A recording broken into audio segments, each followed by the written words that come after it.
С усердием и особой старательностью обтачивает природный камень студент третьего курса Сибайского многопрофильного колледжа Евгений Никифоров. Без 5 минут дипломированный специалист, художник-мастер по профессии. Как признается Евгений, на специальность декоративно-прикладное искусство он попал случайно. Не удалось пройти конкурс в столичном учебном заведении.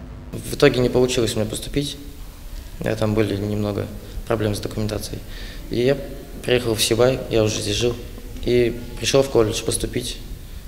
На любую специальность уже в итоге. И поступил на ювелирное изготовление изделий из камня.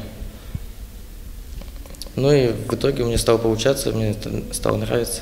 Я хотел перевестись вначале, но потом подумал, мне это нравится, и остался.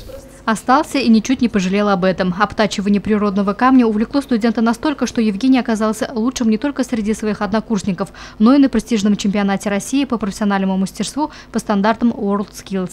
В соревновании приняло участие более 500 человек из России и бывших стран СНГ. Сибайский студент Евгений Никифоров стал обладателем золотой медали в номинации «Каменетесное дело», сотворив из куска известняка копию ворот в древний город Булгар. Вместе с Евгением на национальный чемпионат России поехал его преподаватель Мария Попова, которая, кстати, на протяжении 3 лет участвует в конкурсе в качестве эксперта.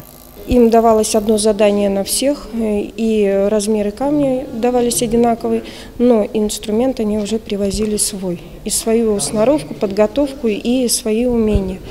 Поэтому они выполнили каждый на своем уровне. На изготовление изделий из известняка было отведено всего 23 часа. Это очень короткий срок, ведь в целом на изготовление работы из природного камня уходит порядка месяца. Работу Евгения Никифорова эксперты оценили очень высоко.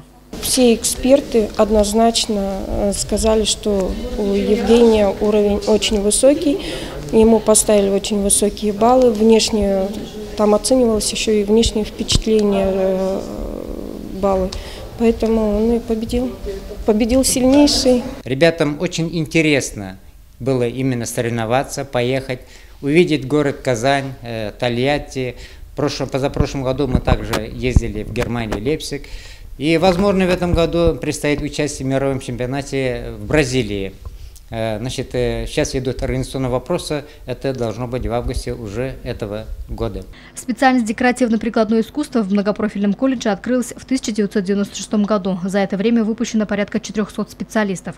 Сибайские студенты на пьедестале престижного чемпионата не первый год, а в августе ожидается участие в чемпионате уже мирового уровня. И если парень не пополнит ряды новобранцев в армию, то обязательно поедет в Бразилию бороться уже за мировой титул. Луиза Мустафина, Рустам Имангулов, Любовь Карпова, телекомпания СТВ.